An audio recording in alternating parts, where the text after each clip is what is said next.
Sometimes you lose games even though you know you have the best people on board, or you want to collaborate on making content, but things don't really click. In the end, the sum of your individual talents always depends on how good you can cooperate as a team. So how do you build a great team? Let's find out.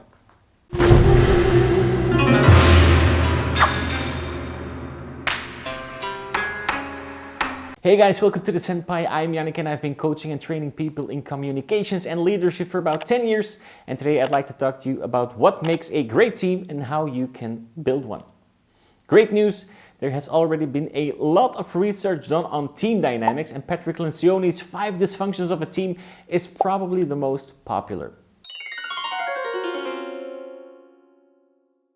Basically, Lencioni tells us there are 5 steps you need to take before you can call yourself a well-functioning team. You can't progress to the next step before you've succeeded in the previous one.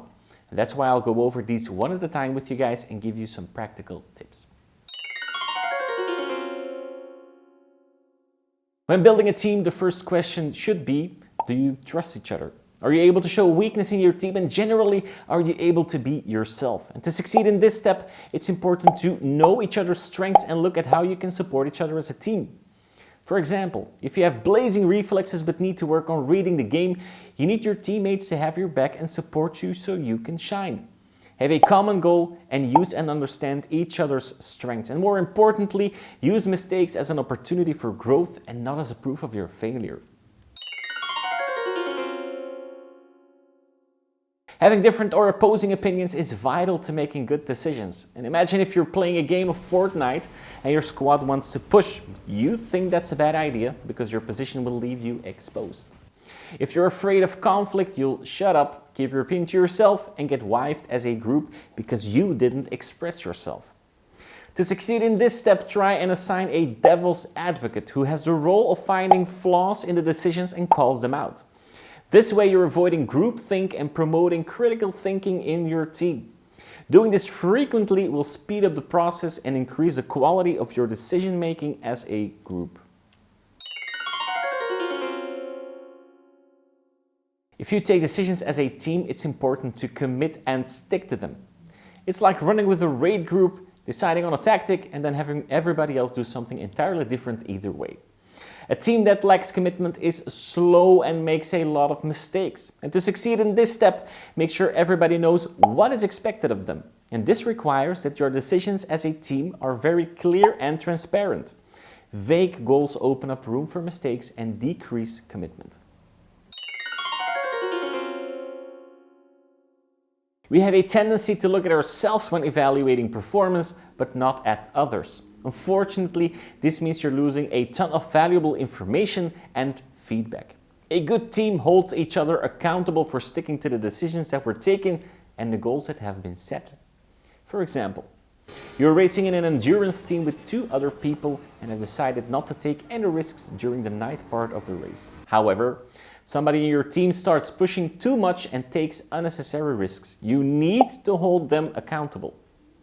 This means that giving feedback and receiving feedback play a crucial role in a team. Holding the same standards for everybody and holding everybody accountable also pushes your poor performance to do better because they can't hide behind the performance of your top players. Everybody likes to shine from time to time, but individualistic behavior can stand in the way of success as a team. When you're tied in an important Rocket League match, for example, and decide to go for that sick aerial to please your Twitch viewers, instead of just passing the ball to your teammate who was wide open, you take a risk on the result. This is why it's important to have clear and measurable goals as a team. Being able to measure the result on a team level will keep you focused on the common goal rather than individual success.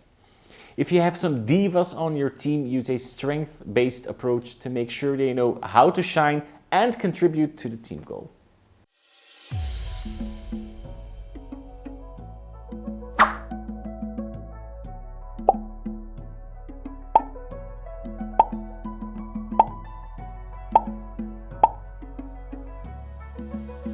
After all, remember that building a team doesn't happen in a day. This is a step-by-step process and might require somebody to take up a leadership role in your group. Take the time to analyze your process and improve yourself. And if this is still a bit high level, make sure to take a look at my other videos which dive a bit more in the practical side of things, or just send me a DM on Instagram or Twitter. Tell me what you got out of this video in the comments, and as always, don't forget to subscribe. Thanks for watching, and I'll see you guys next time. Senpai out. Bye-bye.